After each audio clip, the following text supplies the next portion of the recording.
Hello students, welcome to personal tutor. मैं हूं संयोगिता और हम पढ़ रहे हैं नोइंग आवर नंबर्स एक्सरसाइज 1.2। इसमें आज हम डिस्कस करने वाले हैं क्वेश्चन नंबर 4 के साथ।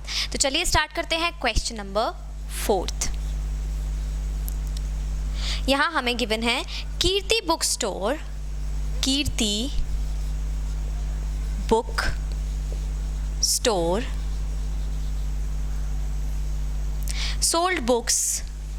sold books worth rupees 2,85,891 in the first week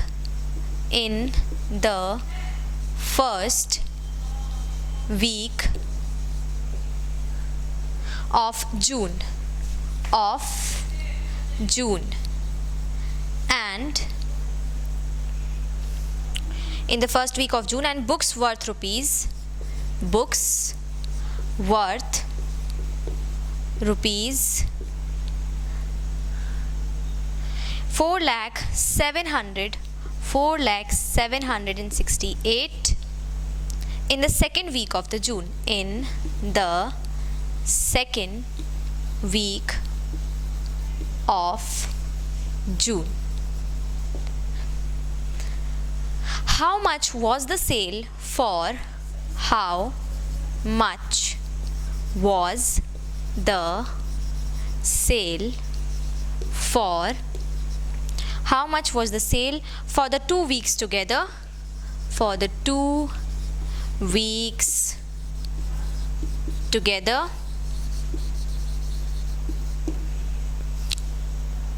In which week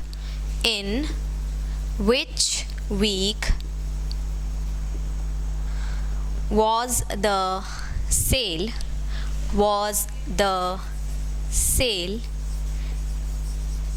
greater? In which week was the sale greater, and by how much? And by how much? ये question है पूरा। कीर्ति book store जो है उन्होंने कितनी book sold की हैं? उन्होंने सेल की हैं 2,85,891 books in the first week of June. फिर सेकेंड वीक में उन्होंने कितनी सोल्ड की हैं? 4,768। अब यहाँ हमसे क्या पूछा है कि दोनों वीक्स में मिलाकर कितनी सेल हुई हैं books, and second question is कि कौन से वीक में ज़्यादा सेल हुई हैं और कितनी ज़्यादा सेल हुई हैं।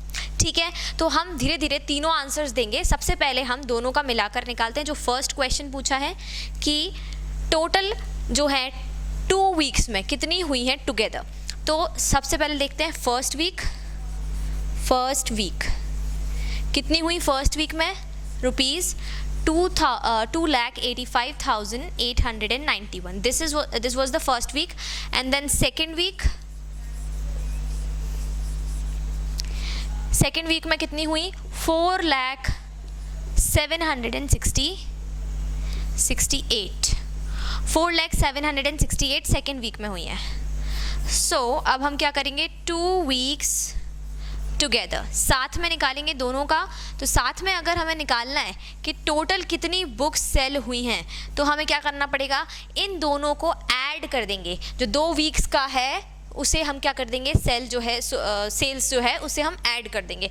तो यहाँ इसे ऐड करते हैं। 8 and 1 is 9, 9 and 6 is 15,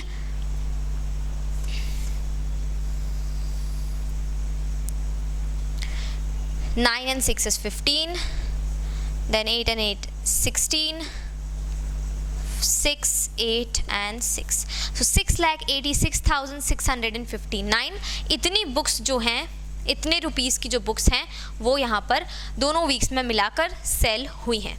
now second question क्या है? In which week was the sale greater? So clearly कौन से वीक में सेल ग्रेटर थी, ज़्यादा थी? सेकेंड वीक में। Clearly sale in the second week मतलब जो ये वाली सेल थी, ये 2 लाख है, ये 4 लाख है, तो मतलब यहाँ पर सेकेंड वीक की सेल ज़्यादा है। तो sale in second week was greater लिख लेंगे यहाँ पर कि सेकेंड वीक की जो सेल थी वो ज़्यादा थी, एंड देन क्या पूछा है, बाय हाउ मच, कितनी ज़्यादा थी। तो ये निकालने के लिए कि सेकेंड वीक की जो सेल थी वो कितनी ज़्यादा थी फर्स्ट वीक की सेल से, क्या करना पड़ेगा हमें, यहाँ पर माइनस करना पड़ेगा, सब्ट्रैक्ट करना पड़ेगा। तो यहाँ पर हम सब्ट्रैक्शन कर देंगे, यहाँ कर लेते हैं इसको, फर्स्ट वीक की सेल सेकेंड वीक से सब्ट्रैक्ट करेंगे क्योंकि सेकेंड वीक की ज़्यादा थी। तो सेकेंड वीक की थी 4,768 एंड फर्स्ट वीक की कितनी सेल थी, फर्स्ट वीक की सेल थी 2,85,891। इन दोनों को कर देंगे लेस, तो ये हो गया 7, ये भी हो गया 7, ये हो गया 8, देन 4, 1 एंड 1। तो ये आ गया है 1,14,877 रुपीज़ से ज़्यादा हुई है सेकेंड वीक की सेल। तो ये क्वेश्चन हमारा यहाँ पर ख़त्म हो गया है। तीनों आंसर्स हमने दे दिए हैं, जो भी पूछा गया था वो तीनों के आंसर्स यहाँ पर कवर हो चुके हैं।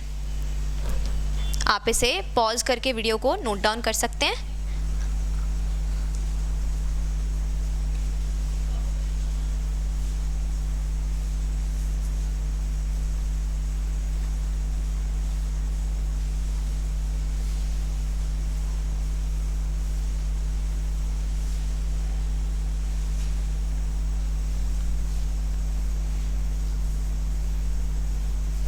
हम आएंगे अब नेक्स्ट क्वेश्चन नंबर 5 पर। क्वेश्चन नंबर 5 में हमें क्या दिया हुआ है, let's see, find the difference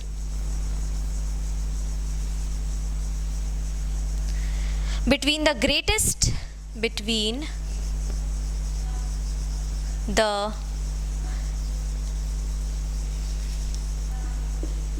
greatest and the least 5-digit number that can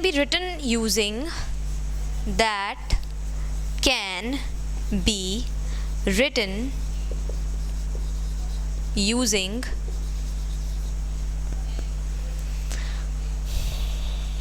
62743 each only once।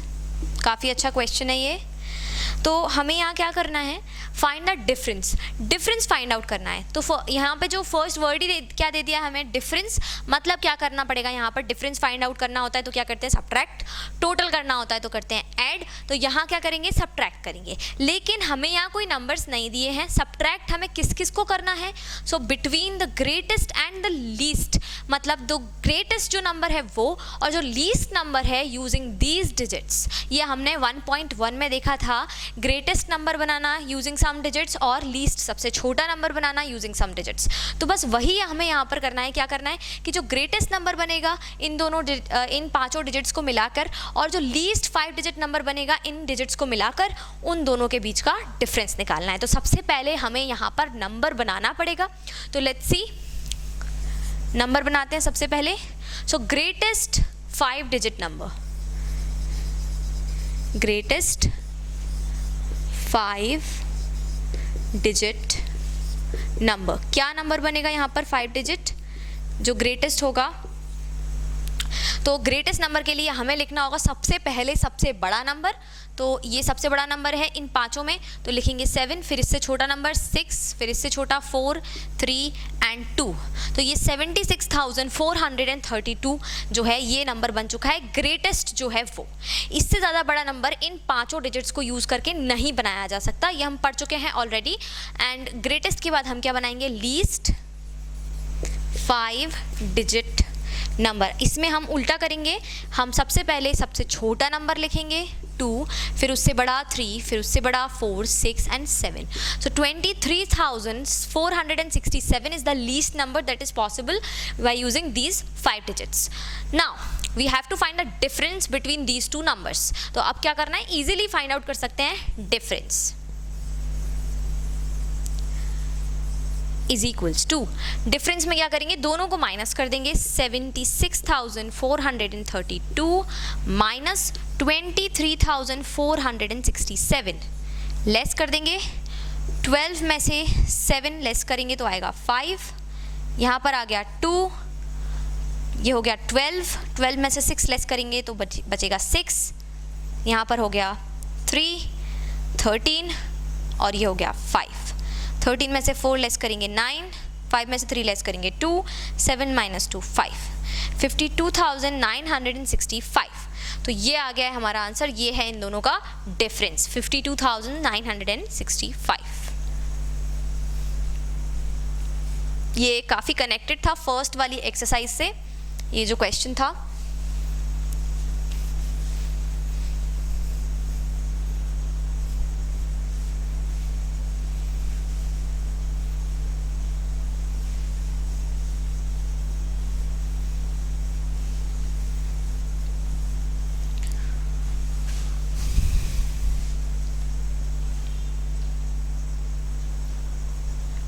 आएंगे क्वेश्चन नंबर 6 पर। क्वेश्चन नंबर 6 में हमें जो दिया हुआ है लिख लेते हैं, अ machine on an average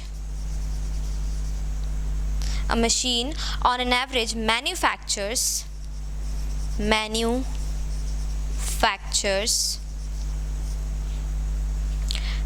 2,825 screws a day. How many screws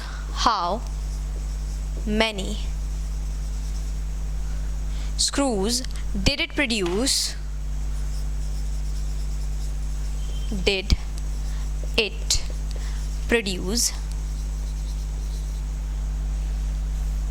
in the month of January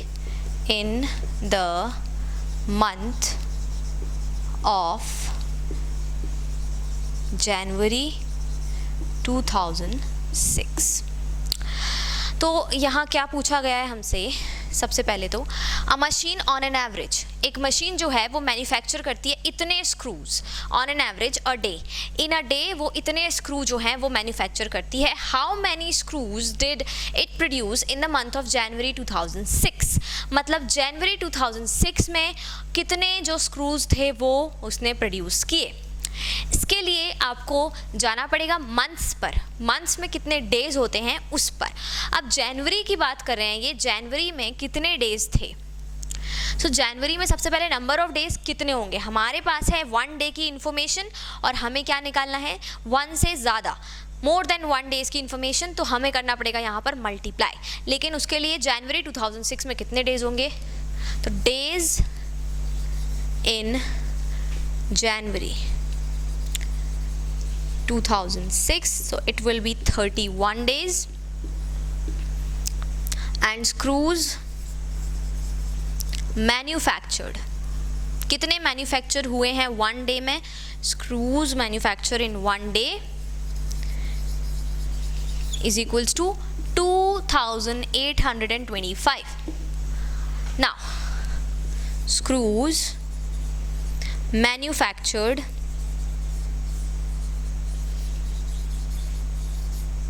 in 31 days, कितने होंगे 31 डेज में, 2825 इंटू 31, मल्टीप्लाई कर देंगे 31 का 2825 से, 2825 मल्टीप्लाइड बाय 31, ये तो हो गया 2825 as it is. Now 3 5s are 15, 2 7 24 8, so 5 7 7 8, तो टोटल कितने आ रहे हैं number of screws 87,575।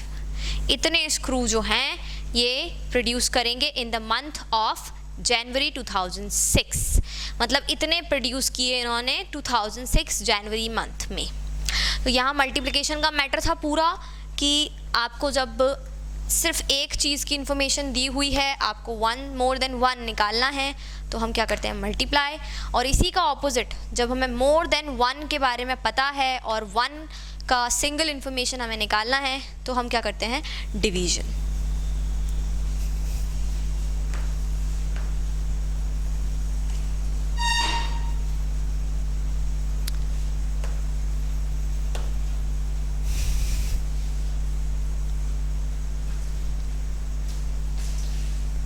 Now, question number 7 पर आएंगे। A merchant had rupees 78,592 with her.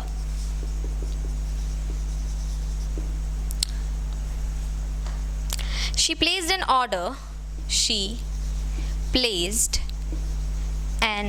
order for purchasing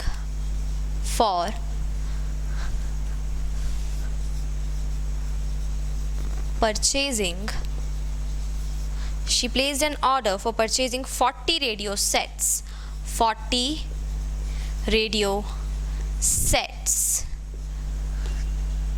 at rupees 1200 each. How much money will remain with her? How much money will remain with her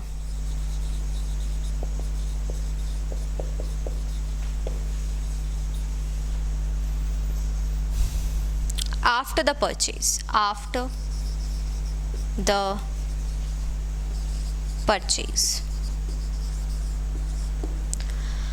ये हमारा question है। तो एक merchant थी जिसके पास इतना टोटल सम ऑफ मनी था 78,592। She placed an order for purchasing 40 radio sets. उसने क्या किया है, एक ऑर्डर प्लेस किया है जिसमें वो 40 रेडियो सेट्स परचेज कर रही है at rupees 1200 each. Now how many money will remain with her after the purchase? उसके पास कितने रिमेनिंग अमाउंट बचेंगे। अब कितना अमाउंट बचेगा वो हम कैसे निकाल सकते हैं, जब हमें पता है कि कितना अमाउंट लगने वाला है। अभी हमें यहाँ पर ये क्लैरिटी नहीं है कितना अमाउंट लगेगा, how much she has to pay. So we have to find out solution. Now, price of one radio set कितना है, ₹1200। ये प्राइस किसका है, 1 रेडियो सेट का, और कितने वो परचेज कर रही है, 40 रेडियो सेट्स। तो हम क्या करेंगे, पहले प्राइस निकालेंगे 40 रेडियो सेट्स का, 40 radio sets.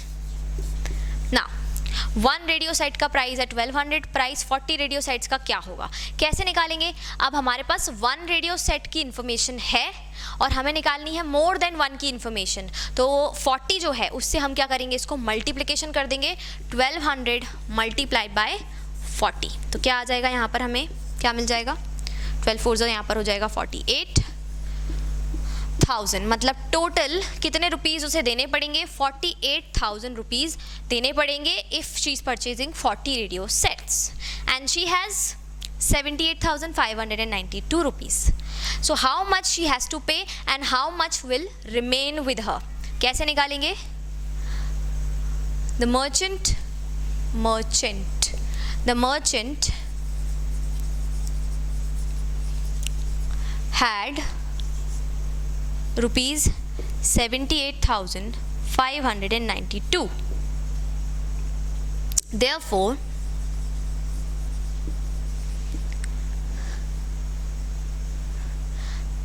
money that will remain with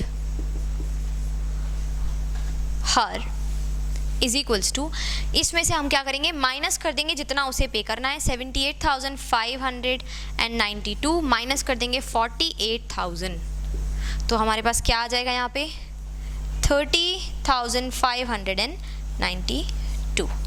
इतने रुपीज़ जो हैं उसके पास रिमेनिंग बचेंगे। तो यहाँ हमने पहले क्या किया, पहले सबसे हमने निकाला कितना पे करना है, तो पे करना था उसको कितना 1200 पे करना था 1 रेडियो सेट के लिए, तो हमने 40 रेडियो सेट की पहले प्राइस निकाल ली, दैट इज़ 48,000 मल्टीप्लाई करके। उसके बाद फिर हमने देखा उसके पास कितने पैसे थे, इतने, और उसने कितने पे कर दिए फॉर 40 रेडियो सेट्स, इतने, तो उसके पास कितने बच गए 30,592 रुपीज़ उसके पास जो है वो बच गए। तो ये इस तरह से पूरा क्वेश्चन हमारा यहाँ पर सॉल्व हो गया है। होप ये आपको अच्छे से समझ में आया होगा स्टूडेंट्स। कोई भी अगर आपकी क्वेरी है इससे रिलेटेड या इसके पहले वाले जो क्वेश्चंस हैं उनसे रिलेटेड, तो आप उन्हें कमेंट सेक्शन में ज़रूर पोस्ट कीजिए। मिलते हैं नेक्स्ट वीडियो में कुछ नए क्वेश्चंस के साथ, तब तक के लिए thank you and good bye.